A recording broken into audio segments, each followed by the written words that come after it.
how I personally see it, the Switch was big, like, as soon as it came out. It was outsold the Wii U in, like, weeks or so. But when, I'd say it never really got super huge within, like, our high school age group until recently with games like Super Smash Bros. And things like that, just because it kind of started off as kind of like a kid's thing, and there would only be those, like, really avid Zelda fans who wanted to play Breath of the Wild at its release.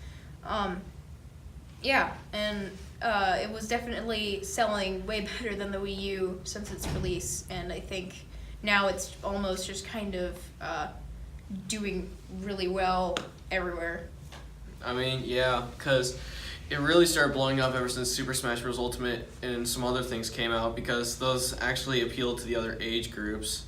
And as you said, it did top the Wii U, because the Wii U wasn't exactly a favored console, because especially with the Nintendo Switch has the portability mixed with the good consoles and good graphics. That's the main reason how it's so heavily liked, and how it easily overpowered the Wii U. But yeah, you could say that it greatly adapted to our age group. Well, first off, the most popular game, well, from my knowledge, is Super Smash Bros. Ultimate. And I'd say you can play that for varying amounts of time, but mostly between like 30 minutes at one time, or like a few hours maybe. Because it can be really fun to play with friends, or just play around with a party. And another really popular game is The Legend of Zelda Breath of the Wild, which is very popular when the Switch just released.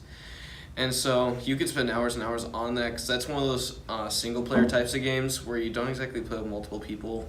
It's just a single-player game. So I would say you could grind a bit more hours into Breath of the Wild than you could in Smash in one session. Yeah, Breath of the Wild hard carried the Switch when it first came out. There weren't that many titles on release, but they kind of started building on it as it went on. I'd say probably one of the bigger ones chronologically is Splatoon 2. I haven't played it much, or at all. But I like the first one, so I guess that's fine. And Mario Kart 8 Deluxe was a big one too, just because Mario Kart always does well. As it went on, at the end of 2017, we got Super Mario Odyssey, which one of my favorite games for sure. It came out, and then I've logged in like 100 so hours into it. I've 100% of the whole game. It was a lot of fun. I'd say probably the most recent big one was Super Smash Bros. Ultimate. That's the one I've primarily played, as long as the new Pokemon games that came out on the Switch recently. Super Smash Bros. Ultimate is my favorite game on the Switch, because mainly it is a versatile way of playing. You can play online, you can play with friends, you can play by yourself, you can play anywhere, anytime. And also because it has a lot of characters on the roster, you have so many characters you can come up with. Piranha Plant, obviously. And my favorite characters are, my number 1 is Richter, number 2 is Snake, and my number 3 is Ryu. And yeah, that's my favorite game.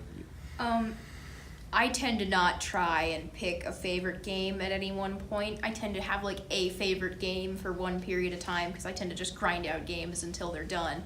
But just like play one game nonstop. But I'd say Super Smash Bros. Is definitely my favorite game so far. At this current moment, it's got a lot of characters, like Jackson said. I'd say probably my personal favorites. I don't number them, but I've got Incineroar, Pokemon Trainer, and Piranha Plant. Those are my big ones currently. Piranha Plant is life. Yeah. And I just enjoy it, and I've been doing a lot of single player and stuff recently, but we do tend to play together a lot online.